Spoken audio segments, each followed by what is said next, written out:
Euzu billahi mineşşeytanirracim. Bismillahirrahmanirrahim. Elhamdülillah ve salatu ve selamu ala Resulillah.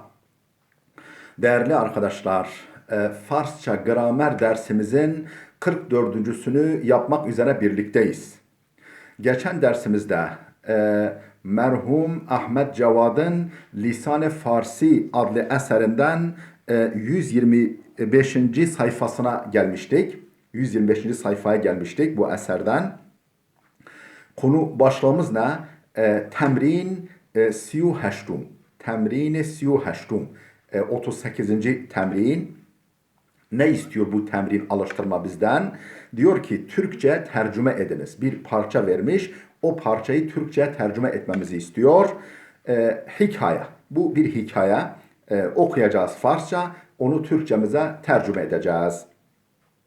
Diyor ki şahsi nezd buzurgi az ehli ilm ve faz reft ve گفت ki خوبی dünya و ahiret را میخواهم.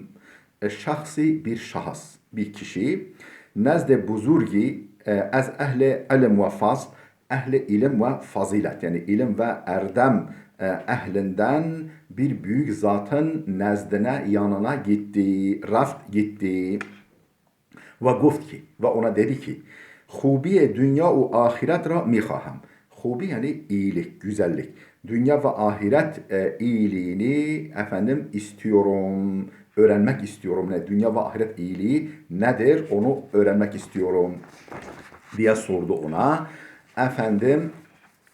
Gov ki, o ehli ilim ve fazl dedi ki, ilm biyamuz. Ta hubi her du cihan ra biyabi. Gofт ki o ehli ilim ve faz olan büyük zat dedi ki ilim biyamuz, yani ilim öğren. İlim öğren. Ta hubi her du cihan ra, ta ki iki cihanın, her iki cihanın da iyiliğini biyabi bulasın. Ta iki cihanın iyiliğini bulasın, elde edesin. آن شخص گفت که از خواندن و نوشتن بهره ای ندارم. آن شخص گفت ki, o şahıs dedi ki از خواندن و نوشتن okumak ve yazmaktan behre-i nedarem, nasibim yok, okuma yazma bile bilmiyorum. Az خواندن و نوشتن, خواندن okumak, نوشتن yazmak, okumak ve yazmaktan bir nasibim yok, yani okuma yazma bile bilmiyorum.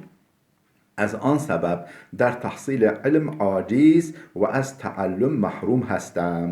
Az an sebep, işte bu sebepten dolayı, yani o nedenle, yani okuma yazma bile bilmediğimden dolayı der tahsile ilim aciz, ilim tahsilinde aciz ve az taallum ve öğrenmekten mahrum hestem.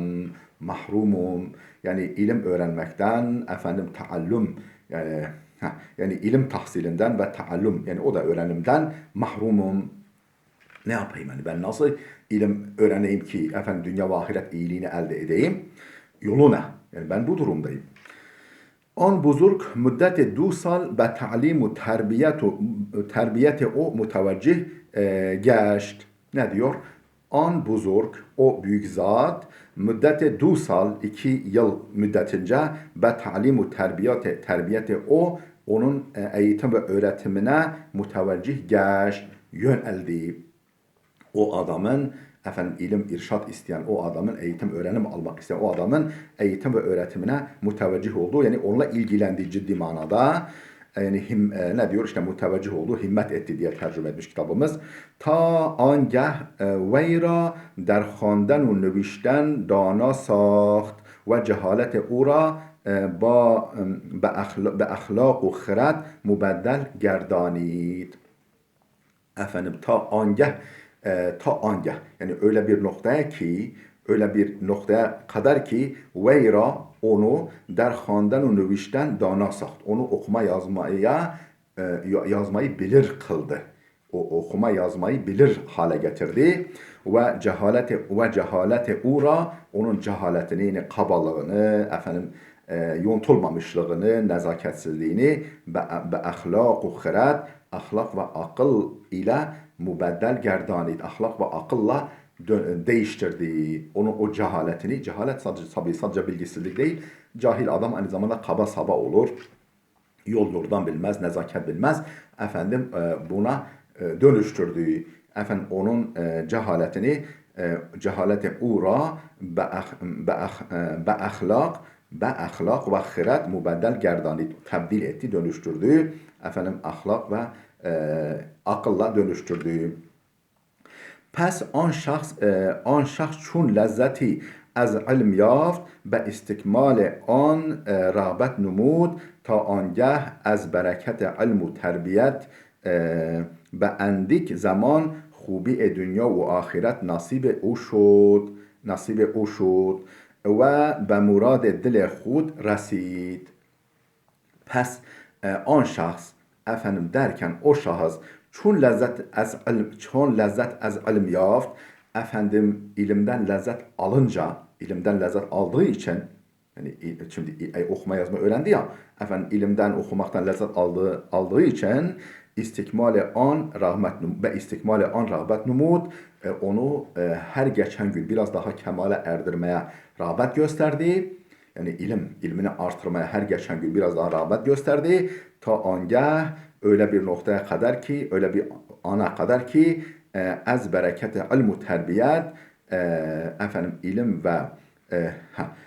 ilmin ve terbiyenin, eğitim ve öğretimin, yani ilim ve eğitimin bereketiyle beğendik zaman, kısa zamanda, az zamanda hubi dünya ve ahiret nasibi uşud, dünya ve ahiret iyiliği ona nasip oldu. İlmin ve eğitimin bereketiyle.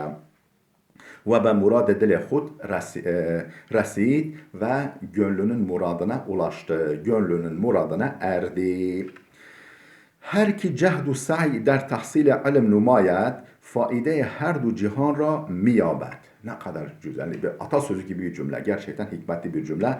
Her ki cehd-u sa'i der tahsil ilim numayet. Her kim ki efendim ilim tahsilinde cehd ve sa'i, yani çaba ve gayret nümayet gösterirse faide her du cihan ra, iki cihanın faydasını, yararını miyabet bulur.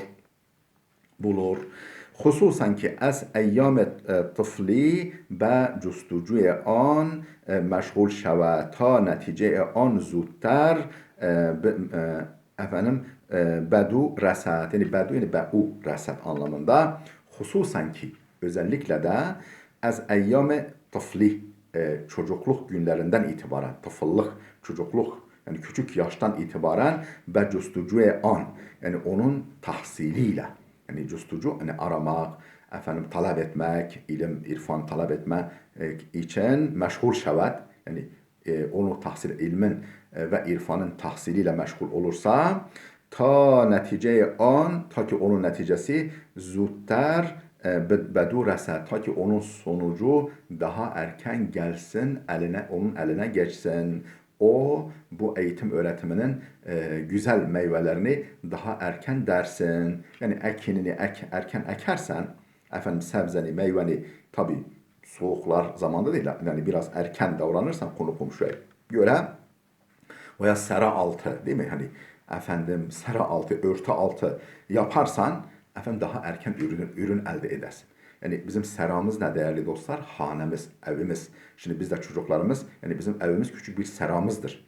Efendim biz de o küçük seramızda çoluk çocuğumuza iyi eğitim verirsek, efendim onlar erken ilim ve irfana ulaşırlar. Onun güzel meyvelerinden daha erken yararlanırlar. Her birimizin evi bir mektep gibi olmalı. Ne dedi? Tekrar alıyorum. Hususen ki özellikle de az eyyam-ı tıfli, çocukluk günlerinden be custucuye an dedi, yani ilim irfan, onun ilim ve irfanın aramasıyla meşgul olursa ta neticeye an zuttar, ta onun neticesi, yani ilim ve irfanın, eğitim ve öğretimin neticesi bedu resad, ona ulaşsın. گفتند که علم که در طفولیت و صغر سن آموزند چون نقش بر سنگ است که سالهای دراز بماند. Ne dedi? Guftand ki, demişler ki, guftand ki, daha doğrusu guftand ki, demişler ki, yani büyükler demişler ki İlim ki der tufuliyet, yani bir ilim ki çocukluk ve sıgar, yani tıfıllık, çocukluk ve sıgar etsin küçük yaşta ve efendim tıfıllık zamanında amuzent öğrenirler. Yani bir ilim ki bu çağda, yani küçük yaşta öğrenirler. Çun nakş ber sengast. Neye benziyor? Çun gibidir. Ne gibidir? Nakş ber sengast. Efendim taş üzerindeki taşa kazınmış nakış gibidir. Ki salhay dras uzun yıllar bemanet. Uzun yıllar kalır. Kafaya nakş olur. Gönle kök salar. Efendim ruha siner ve uzun yıllar onun etkisi devam eder. Ve ilmi ki der kuhulet ve kiberesin amuzand. Fakat bir ilim ki efendim yaşlılık ve efendim büyük yaşta, yani ihtiyarlık ve büyük yaşta öğrenirler insanlar. Manende nakşber gilas, efendim toprağa kazınmış nakış gibidir. Toprak üzerine çizilmiş nakış hat yazı gibidir ki beendik afet kısa bir afetle, kısa bir diyelim ki rüzgar esti veya yağmur yağdı falan ve insanlar geldi geçti oradan bertaraf gerder, bertaraf olur. Yani ortadan kalkar. Değerli dostlar, bundan sonra videolarımızı daha kısa tutacağız. Yüklemek daha kolay olsun diye. Burada dursun. Gelecek dersimizde inşallah 39. temrini işleyeceğiz. O temrinimiz neye dair? Efendim yine bir hikaye. Bu defa Türkçeden Farsça tercümeye dair. Değerli dostlar, görüyorsunuz ilim irfanın önemi, ehemmiyeti ne kadar büyük, ne kadar büyük. Onun için biz efendim bu derslerimizi ganimet bilelim. Allah için efendim her birimiz 10 kişiye, 20 kişiye ulaştıralım. Sadece Farsça değil, bizim YouTube kanalımızda sadece Farsça yok. Efendim Kürtçe de var, Arapça var, Arapça gramer var, tefsir dersleri var. Efendim Mevlana'dan şıklar diye efendim oynatma listemizde bölüm var. Hazreti Ali'den Çağlar'a mesaj var. İmam Ali Zeynel Abidin'den dualar var. Sadiye Şirazi'den hikmetler var. Gülistan'da bir nefes diye. Yani çok güzel şeyler var Allah'ın izniyle. Gençlikle ilgili videolarımız var. Din ve şiddetle ilgili, yani bu konuda İslam karalanmak isteniyor, imajı bozulmak isteniyor. Onunla dair videolarımız var. Sizden istirhamım, ricam, efendim bugünden tez yok. Etrafınızda kimler varsa, kime nazınız geçiyorsa, efendim tavsiye edelim, yayalım, çok kişi istifade etsin. Elhamdülillah her geçen gün zaten takipçimiz, abonemiz artıyor, takipçimiz artıyor ama gönül istiyor ki çok daha fazla olsun. Değerli dostlar, bizim efendim öyle bir arkamızda kimse yok. Efendim bir cemaat, bir efendim tarikat, bir başka bir şey yok. Tek başımıza efendim çekiminden tutun montajına, yüklemesine, dağıtımına, paylaşımına varıncaya kadar tek başıma Allah'ın lütfuyla, Allah'ın verdiği efendim güçle, enerjiyle tek başıma yapıyorum. İstirhamım siz de efendim sizin de çorbada tuzunuz olsun. Ben maddi bir şey beklemiyorum. Zaten ücretsiz de bizim YouTube kanalımız ücretsizdir. Maddi bir şey beklemiyorum ama sizden manevi destek bekliyorum. Tavsiye etmenizi bekliyorum. Efendim omuz vermenizi istiyorum. İşte görüyorsunuz ilim ve hikmet ne kadar faydalı. Bizim gemimiz burada batmış değerli dostlar. Biz ilim, hikmet, eğitim, öğretim efendim de kaybetmişiz. Gemimiz bunda batmış. Yiğit düştüğü yerden yeniden doğrulur, düştüğü yerden kalkar. Gemimiz nerede batmışsa oradan yeniden doğrulması, çıkması lazım. Onun için tekrar rica ediyorum bu işi önemseyelim. Allah'a emanet olun.